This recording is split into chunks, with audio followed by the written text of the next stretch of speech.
All right, I want to welcome on our next guest, Jeff Chadiha, NFL Network senior writer. Jeff, how's everything going? It's going great, man. Coronavirus has been our world for the last 2 months, so it's nice to see it at least coming to some kind of a conclusion as far as staying at home. Yeah. How's your family? Is everybody doing okay? Yeah, everybody's been great here, man. I live in Kansas City, so it hasn't been as bad here, obviously, in places like New York or Yeah. Florida, California. So we've been very lucky. But my heart goes to everybody who's been affected by this physically and financially. Yeah, it's a really difficult situation all around, and hopefully we're getting to. Hopefully the curve is. I'm not a doctor. I'm not an epidemiologist. Hopefully the curve is flattening. Just hopefully people are just taking this stuff seriously, and then hopefully we can regain a semblance of what was normal life sooner rather than later. So that's all you can really hope for at this point. But so off season now, drafts concluded. Kind of waiting on hearing about some of the schedule. Just quick question off the top of your head. What was more embarrassing for Earl Thomas, this new allegation or Derrick Henry spinning him around and twirling him into the out of bounds? I would probably say Derrick Henry, just because everybody saw that happen in real time. We're still kind of fuzzy on the details happening at his house. And to be honest with you, if his wife pulled a gun on him, that's a pretty scary thing to know about. It was misconstrued. That's a pretty scary thing. But this is also the world we live in, where TMZ and things happening as far as scandalous things getting reported. It's big news. So hopefully Derrick Henry is something he'll remember a lot better than this last one with his wife. I'm hoping his wife didn't make him rewatch it. That's all yeah. So speaking of the draft, is there anybody kind of guys that really weren't big marquee names that you heard off the top that kind of caught your eye? You're like, I like this fit. Well, I live in Kansas City. The Clyde Edwards-Helaire pick was certainly a great fit for the Chiefs. I thought they would go defensive back or linebacker at that point because they had pressing needs on defense. But he is the guy, when you look at what he did for LSU last year in that offense, pretty wide open offense. He was a very effective runner and receiver. The Chiefs love to use running backs as pass receivers, and Andy Reid's very creative with guys like that. He sees him as a Brian Westbrook type guy. So he's the first person that comes to mind in terms of just like jumping out at me as far as a surprise. Yeah, absolutely. Everybody is saying like they only had one pick at the end of the first round. People are like, oh yeah, they won the first round. I'm like, all right, well, I guess we'll see him. See him again next year in the Super Bowl. I have no objection. It was fantastic. So what's the, since you said you're in Kansas City, is the reception? Is it, even though it's kind of a different climate now with everything going on, you still walking around to see people in just Super Bowl gear, still living it up? I wouldn't say that so much, because it's really been hit here as far as, the coronavirus hit here hard because it's a lot of, people working in the restaurant business, the bar industry, service industry. So you see a lot of people who've been really, looking for jobs and trying to find a way to pay their bills. And so in some ways, it feels like it happened like 2 years ago. Yeah. Wow. Yeah. Even on the news here today, they were talking about, showing a picture of Miami Stadium from 3 months ago when the Chiefs won the Super Bowl, and it was packed. And now they actually are doing testing for COVID-19 there now. So that's how much the world has changed. Yeah, no, I was watching the Real Sports from, I'm not sure what it was, and they was just showing just some hockey games, some soccer game from, I think, somewhere in Italy, and they were like, yeah, this was the point where, like, they kind of tracked where it all was going, but it's wild. And I know that I saw the one story, it was kind of a spin zone in the Niners' favor, saying, like, yeah, it's good that the Niners the Niners didn't win, because the parade there, knowing how many people would show up during how everything was kind of going along, would have been horrible. I'm like, all right, that's some nice chip on your shoulder stuff. You still lost the Super Bowl.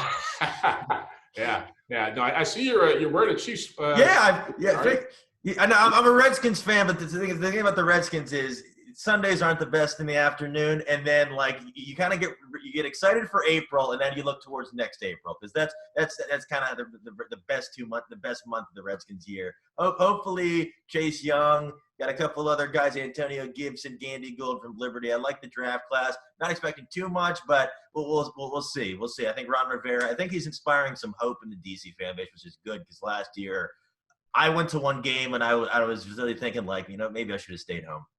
Yeah, well, I'll tell you what, the best news coming out of the Redskins so far has been that Project 11 Alex Smith documentary. Oh, my God. It was fantastic. And I think it came, and it was graphic, and I think people knew it was going to be graphic because some of the pictures and some of the stuff is going to be ingrained in your mind. I think it does, it kind of inspire hope in a lot of people now, saying that, okay, he's going through a tough situation. while it is horrible, it doesn't compare to what's going on in the world. But I think for people that are going through a tough situation, whether that be kind of recovering from COVID-19 or just recovering from anything that's kind of ill-fitting them right now, I think it kind of gives them hope, saying, okay, I can get past this, I can get through this, I can work harder. And I think maybe, hopefully, it had that some sort of impact on some people. But it was fantastic. I mean, like he said, his whole mindset was that we're blessed. Yes. And certainly, he's got a certain level of blessing that most people. Oh my God! Yeah. On-field success. But yeah, I mean, to be able to go through that and spend 2 months in a hospital and almost lose your leg, life, and it's just like, and I know Alex personally. I've known him for a long time. So I've always respected him and the kind of person he was. But it just went up to a whole different level watching that, what he's gone through. Yeah, I think you can really tell his character level. You can tell that he gets it, because you literally go from, all right, number one pick, people are like, maybe it should have been Rodgers, and then he gets bounced for Kaepernick after the injury. He doesn't get to play in the Super Bowl, goes on to the Chiefs, does a little bit well then, and they eventually draft his successor, moves on to the Redskins, in 9 games in, that happens. And he still's got a positive outlook. He's literally like on the operating table, people are like, this is horrible, and he's like, it's going to be okay. And I'm like, all right, this guy gets it. This is the guy you want in your corner. This guy's a role model for people all around the world. I think it's awesome. Yeah, no, I agree. Yeah. Yeah, and then in terms of flipping sides over to basketball, you've been catching Last Dance. Is anything kind of caught your attention out of that? You know what? Here's my thing. I tell people all the time when this subject comes up is I grew up in Michigan. And they mentioned this in the 3rd episode of that. There was a lot of hatred between the Bulls and the Pistons back in those days. I'm a heavy-duty Pistons fan. I have a lot of respect for the Bulls and for Michael Jordan, what they accomplished. But, man, it's still hard to sit there and watch it and not think, this is all just a big commercial. This is all worshiping of Michael Jordan all over again. And, it's great to watch, certainly in these times to have that on TV. But I also have a little different bend on it as far as how much I'm enjoying it. Didn't you tell me that you were at the game where Weber called timeout? I was, yeah. Oh my God! So, and then with these Pistons, did you ever see any? Did you ever go to any games like early Rodman days? Yeah, I remember him back in the day, and just for context, like the Pistons were a team that when I started getting into sports, I was about 10 or 11 years old. They drafted Isaiah Thomas in '81, and they were a horrible team. They won 20 games that first year, so I watched them grow each year. So seeing Dennis Rodman and seeing him back in those days when he came in, it's such a departure from what he was to what he became in Chicago. He was such a good kid, a quiet kid, a hardworking kid, and he turned into this wow. But he never lost that intensity. He still, when his mind was right, he was hardworking and diligent, played his role, and a great champion. Do you think Jordan kind of made sure the editing went through to kind of put the Pistons in more negative light than most people would have? Well, let me say this. When your production company is the one making the movie, you get the movie you want made. And look, when you're Michael Jordan and the way the world works, you get to have things, you get to write history the way you want it written. And it's tough now, the guys your age especially, who weren't, probably either very young or weren't alive when he was doing his thing. There were a lot of things about him that weren't good. And there are a lot of people who will tell you stories about him. And I don't even know how good of a person he is, to be honest with you. But he won 6 championships. He's the greatest basketball player ever. And that affords you a lot of latitude when it comes to how people look at you. Absolutely. What was your initial thought when Isaiah Thomas and the Pistons just walked off the court? Because that's what everybody's talking about. Well, I remembered, and Isaiah pointed it out in documentary, that the Celtics, that's them when they lost. And the NBA was so different back then. It's hard to make people realize that it was like, first of all, you had grown men not making as much money as they make now who took it personally if they lost. So everybody was trying to compete super hard, super intensely. And so when that happened with Jordan, and I understand how he feels about it, because I think he wanted to have a passing of the torch and, hey, you guys did great and all that. But the Pistons had to go through so many roadblocks, had to deal with so much BS when they were trying to win a championship from the Lakers, from the Celtics, that it was kind of like, hey, look, you won, it's your turn. I don't think there was any kind of a sense of like, what's the right word? I don't want to say, there was disrespect there, obviously. But I don't think they owe the Bulls anything more than that, which is to say, it's your turn, have at it. Do you think that the Pistons, how great they were really overlooked just because of the time period when they won? Oh, yeah. Look, the NBA is all about stars. And if you are, my issue with it is that if you're not in a big market, or you're not having, even now today with LeBron or KD or whoever, you see it, like the teams that are in Utah or Milwaukee or wherever, Charlotte, they don't get nearly as much exposure as the bigger market teams. So I think that for me, being a Pistons fan, I know I can speak for a lot of people in that regard, is that, they are not nearly remembered for their value and what they accomplish as they should be. Do you think Jordan had them put in the little soundbite of Bobby Knight celebrating him early on just as a dig at Isaiah Thomas? That's possible. It's possible. I wouldn't put it past him. What I would have liked to have seen Jordan do is take ownership of the whole Dream Team deal. Yeah. Because all the things that happened, look, I feel like I got to watch my team win 2 championships, and they beat the Bulls for 3 years. It's like I don't feel bitter about the experience watching it. But I do feel like Isaiah Thomas really got screwed in that regard. And you can say he was at the end of his career, but so was Magic, so was Larry Bird. A lot of those guys were. And for John Stockton, for Clyde Drexler, for Leitner, guys who hadn't won championships, guys who hadn't accomplished nearly as much as Isaiah Thomas. It just, the NBA, Michael Jordan, own it and just say, yeah, I didn't want him on the team because, I didn't like the guy.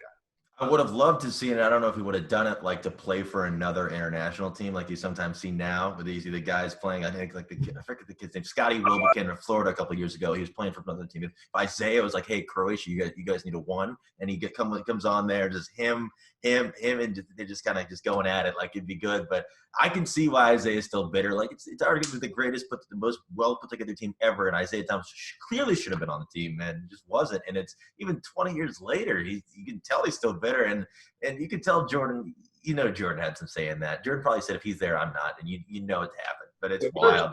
There are some people who will argue about who was a better point guard, John Stockton or Isaiah Thomas or whoever else you want to put in. At least Mike Jordan said that. He said, look, after Magic Johnson, Isaiah Thomas was the best point guard I've ever seen in my life. And he had games. I tell people, go back and watch Game 6 of the '88 NBA Finals when he scored 25 points in the third quarter on a really poorly badly sprained ankle. I mean, this guy was an amazing, amazing basketball player.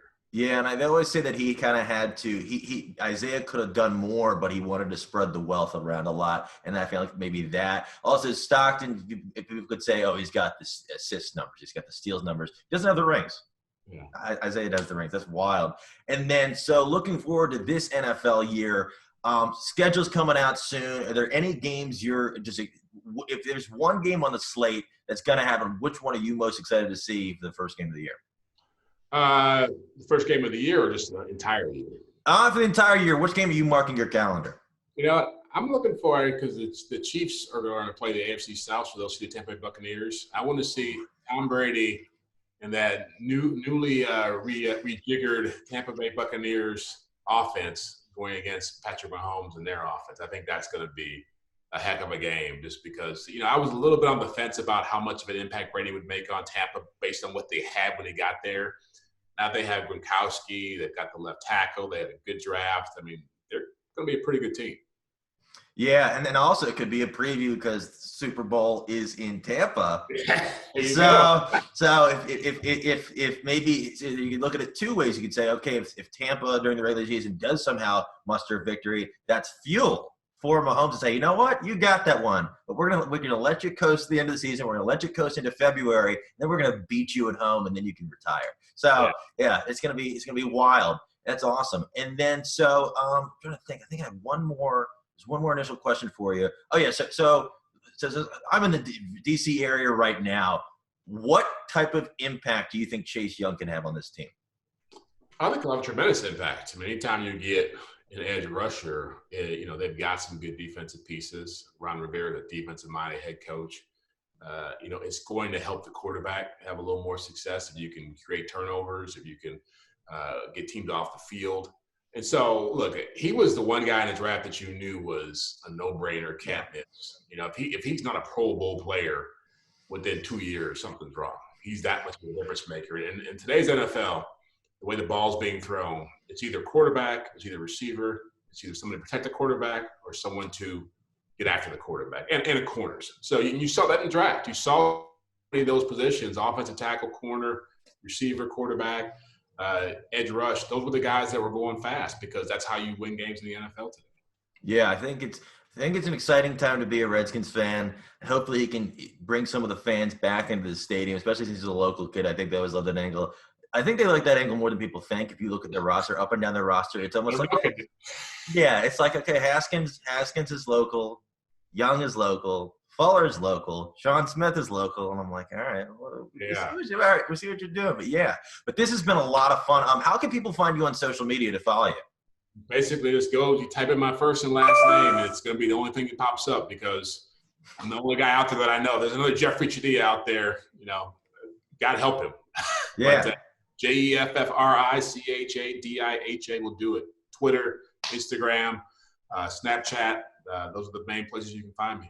Awesome. Well, this has been a lot of fun. Everyone, just wanted to thank you again for taking the time. I know you must be really busy. I know the schedule's coming out today. I know you guys must be going nuts because we're trying to figure out everything. And I know it's going to be. I think they said they're trying to get Belichick's dog on the show, but I don't know how it's going to happen. I don't know. He might be busy. I think he's got a prior engagement. But this has been a lot of fun. I just wanted to thank you again. I hope family stays safe. Everybody stays safe.